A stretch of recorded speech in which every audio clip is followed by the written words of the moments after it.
안녕하세요. 지성아씨 박준영입니다.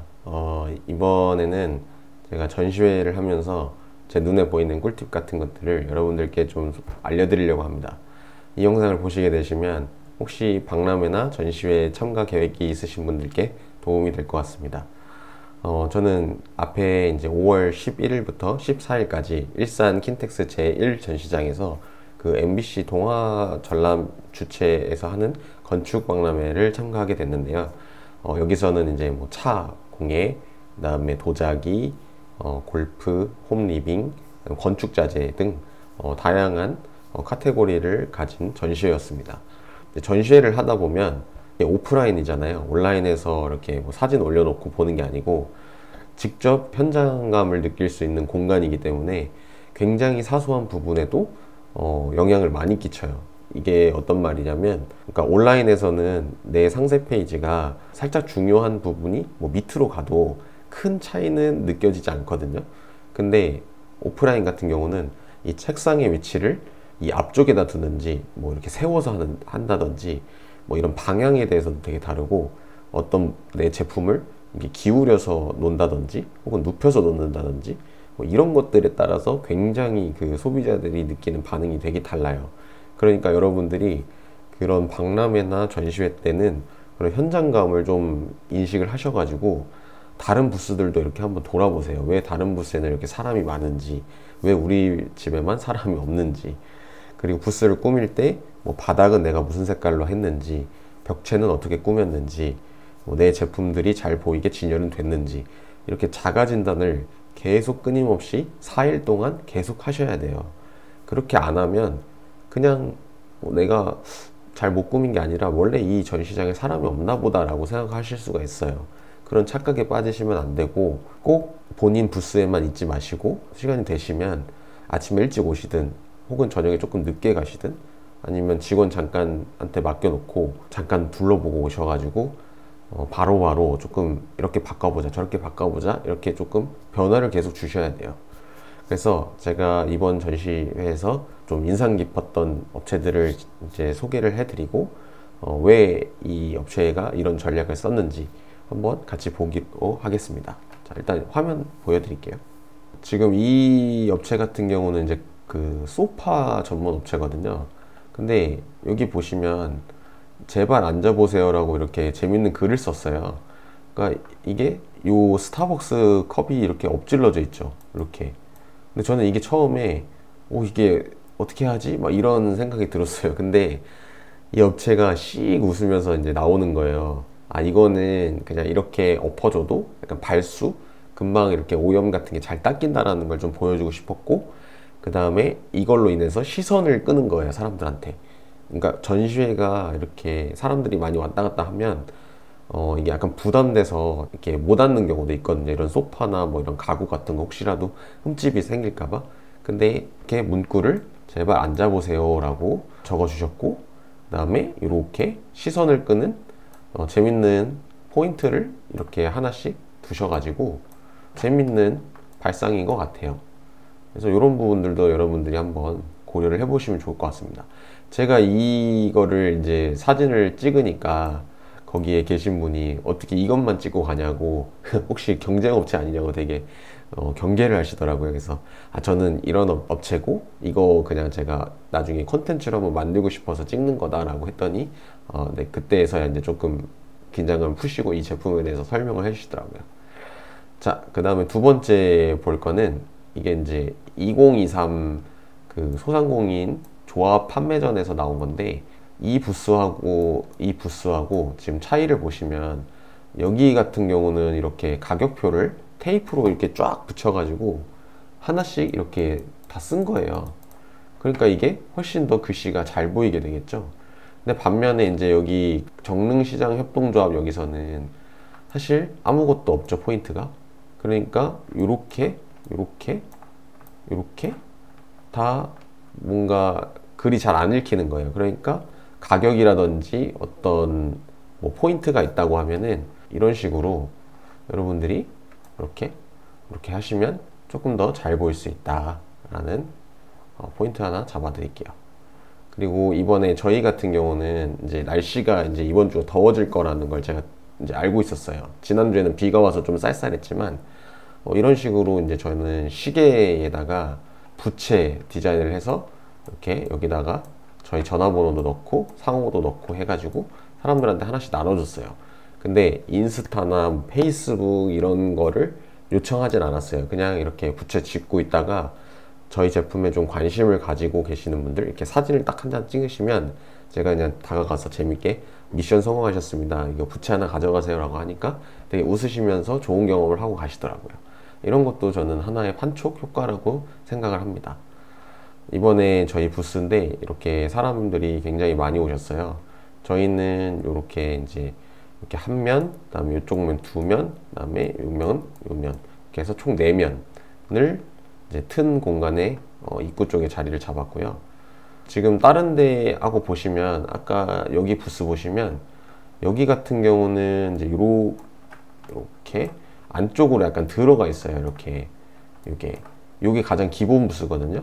여기가 이제 3m고 높이도 3m예요. 3m, 가로도 3m. 이게 한 부스 기준입니다. 죄송해요, 6m가 아니고 3m, 3m 한 부스고요. 근데 저희 같은 경우는 이게 이제 총 2부스예요. 여기가 이제 6m고요. 여기 높이가 저희는 2.4m입니다. 왜 2.4m라 했냐면 이게 이제 저희가 그 거실, 이제 아파트 이렇게 이제 주거 시설 보면은 천장과 이 지면의 평균 높이가 2.3에서 2.4m라고 하거든요. 그래서 사람들이 가장 평균적인, 그러니까 실제로 거주하고 있는 그런 공간들을 연출을 해서 이렇게 시계를 진열을 했습니다. 아까하고 좀 다른 점은 뭐냐면 아까 같은 업체들은 여기 보시면 이렇게 쭉 들어가 있잖아요, 안쪽으로. 근데 저희 같은 경우는 한 요 정도만 이렇게 간격을 둬가지고 이 앞부분으로 조금 더 사람들이 가까이서 볼 수 있게 했고요. 그러니까 이렇게 상황 연출이 나오죠. 이렇게 가까이서 사람들이 다 볼 수 있죠. 이렇게 여기서 서서 이 라인에 서서 사람들이 보는 거예요. 그러니까 훨씬 더 눈앞에서 볼 수 있고 만져도 볼 수 있고 궁금한 거를 이렇게 물어볼 수도 있죠. 그리고 저희 같은 경우는 여기를 창고, 그러니까 직원들이 쉴 수 있고 짐을 좀 보관해 둘 수 있는, 그러니까 되게 깨끗해 보이죠. 겉에만 이렇게 나오니까. 이런 것도 하나의 팁이 되겠습니다. 자, 이런 식으로 저희는 한 면, 이쪽 면에 한 면, 여기 한 면, 그리고 여기 한 면, 총 4면을 전시를 했습니다. 그리고 요거는 제가 이제 지난주 전시할 건데 이게 뉴발란스에서 나온 부스였어요. 여기는 이제 후면인데 나중에 제가 좀 어떤 생각을 갖고 있냐면 부스를 이제 저희도 계속 업데이트를 할 거거든요. 그러면 이런 식으로 공간을 이렇게 나눠 가지고 여러 개를 진열을 할 수 있겠더라고요. 이런 식으로. 그래서 나중에 한번 이렇게 활용을 해보려고 제가 미리 찍어 놨습니다. 그리고 전시회 가시면 돌아다니시다 보면은 흐름, 트렌드를 읽을 수가 있어요. 그러니까 전시회라는 거는 시중에 없는 제품들, 그리고 새로운 어떤 것들을 보기 위해서 전시회를 가는 거거든요. 그러면 이렇게 보다 보면 뭐 이런 컬러 같은 것도 트렌드를 볼 수 있고요. 가구 같은 전시회나 뭐 트렌드, 이제 어떤 카테고리에 가면 왜 여기에 사람이 많고 하는지 다 이유가 있어요. 그래서 이런 것들을 여러분들이 돌아다니면서 보시면 훨씬 더 공부가 많이 됩니다. 전시회에 나가면 부스비가 보통 이제 한 200만 원에서 250만 원 정도 해요, 한 부스에. 근데 이게 한 부스 해가지고 과연 내가 이 비용을 뽑을 수 있냐라는 생각을 가진 분들이 되게 많아요. 전시회를 어떻게 보면 내가 악성 재고를 판매하는 곳이다라고 생각하시는 분들도 있고, 근데 전시회의 어떤 질은 결국에는 그 참가 업체와 거기를 관람하는 참관객이 결정하는 거거든요. 그러니까 뭐 완전히 시식 코너 막 이런 식으로 만들면 그냥 일반 시장이나 마트에 있는 것만도 못한 거예요.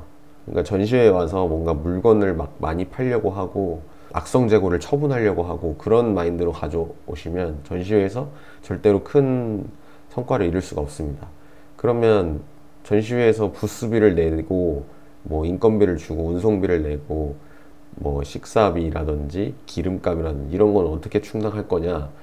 당연히 이거는 B2C가 아니고 B2B잖아요. 전시회라는 건 물론 내가 소비자들한테 이런 물건들이 있습니다 라고 보여줄 수도 있지만 여기에 참가하시는 대부분들의 업체는 이렇게 소비자들한테 한 개, 두 개, 세 개 팔려고 나오는 게 아니란 말이에요. 조금 더 뭐 백화점에 입점을 할 수도 있고, 내가 입점을 하지 못했던 온라인몰에 입점을 한다든지, 뭐 이런 조금 그 B2B의 거래를 하려고 하는 사람들이 많은데, 그렇게 B2C로 막 이렇게 돗대기 시장처럼 막 이렇게 팔면 당연히 뭐 B2B 기회가 아예 없는 거죠. 그러니까 그런 것들을 좀 공부를 해오시면 좋을 것 같아요. 그러니까 부스를 어느 정도 잘 꾸며야지 그런 MD들도 계속 그 업체를 눈여겨볼 수 있고, 내 제품이 어떻게 하면 돋보일 수 있는지. 4일 하는 거잖아요, 4일 동안. 근데 어차피 나올 거니까 이왕이면은 좋은 성과를 내고 돌아가야죠. 그러니까 사람이 많다고 또 다 좋은 것도 아니고, 사람이 없다고 해서 또 안 좋은 것도 아니에요. 물론 확률적으로 사람이 많으면 나한테 맞는 사람이 올 수도 있지만, 사람이 많아지면 뭔가 그만큼 내가 신경 써야 하는 사람한테 신경을 못 쓸 수도 있는 상황이 나올 수도 있거든요. 그리고 주변에 있는 업체들한테 좀 어느 정도 호의를 좀 베푸시면 좋아요. 이건 제가 하는 팁인데, 제 앞에 만약에 가구 업체가 있다 그러면은 좀 한가해지면 가서 좀 이렇게 얘기도 나눠봐요. 요즘에 뭐 어떠시고, 여기에 얼마나 나오셨고, 어디에 또 나갈 계획이시고, 마케팅 같은 건 어떻게 하시는지, 뭐 이런 것들을 서로 이렇게 정보 교환을 하다 보면 그것들도 다 어떻게 보면 돈이거든요. 그 사람들을 내가 미팅을 잡고 만나고 싶으면 그 사람들이 내가 누군지 알고 만나주겠어요. 그러니까 같은 업체에 있으니까 같은 상황이잖아요, 다들. 그러니까 서로 이 페어에 대해서 같이 평가를 좀 해보는 거죠. 아, 여기 전시회가 어땠고, 다음에 또 나올 것인지 안 나올 것인지, 어디에 사람이 많은지, 이런 것들을 또 많이 물어보시면 그런 것도 다 돈이거든요, 정보가. 그리고 저는 그 여기에 그 용역으로 일하시는 분들 있죠. 그 뭐 이렇게 청소하시는 분들이나 경비 보시는 분들, 이런 분들한테 슬쩍 가서 물어봐요. 여기 전시에 사람이 원래 이렇게 없는지 혹은 이렇게 많은지, 그리고 여기에 계속 있어 보셨으니까 어느 전시회가 가장 많은지, 이런 것들을 물어보면 그분들은 알거든요. 왜냐하면 이렇게 청소를 하다 보면 사람들이 어느 정도 보이고 내가 치워야 될 게 많다라는 건 그만큼 사람이 많이 왔다는 거니까. 그래서 펫페어라든지 아니면 모토쇼라든지 이런 것들, 페어가 사람이 진짜 많대요. 그러면 내 제품에서 뭔가 모토쇼나 아니면 펫페어하고 뭔가 맞을 만한 아이템이 뭐가 있을까, 이렇게 선별해서 그 페어를 나가면 조금 더 성공 확률이 높아진다는 거죠. 이런 전략적인 접근이 좀 필요하다고 생각을 하고요. 전시회를 나가실 때 그리고 시간을 좀 잘 지키셨으면 좋겠어요. 이게 어쨌든 관람 시간은 6시까지인데 업체들이 대부분 5시에서 5시 반 마지막이면 빠지거든요. 그렇게 하면 옆에 있는 사람들도 괜히 조급해져서 같이 막 이렇게 분주해져요. 그러면 관람을 왔던 사람들도 그냥 지나가게 되고 멀쩡하게 잘 있는 업체들한테도 피해가 간단 말이에요. 그러니까 웬만하면 시간은 잘 지키셔서 나가시는 거를 권장을 드립니다. 자, 오늘은 이렇게 전시장에 대해서 좀 여러 가지 참견을 좀 해봤습니다. 제가 생각하는 참견이고, 이 부분들을 잘 숙지하셔서 성공적인 전시회가 되시길 바라겠습니다. 감사합니다.